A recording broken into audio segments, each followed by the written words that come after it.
Көптеген адамдар мына ағылшын сөздері оқу кезінде қателеседі.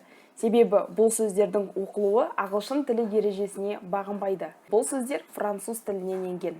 Қазір біз сіздермен француз тілінен енген бірнеше сөздерді қарастыратын боламыз.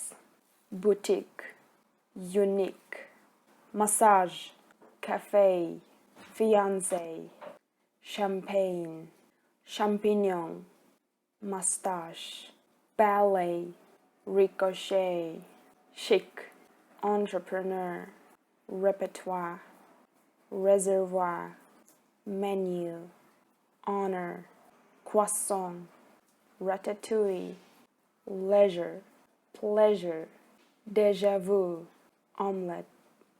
11 және 14 ғасырлар аралығында ағылшын тіліне 10 мыңға жоқ француз тілі енген.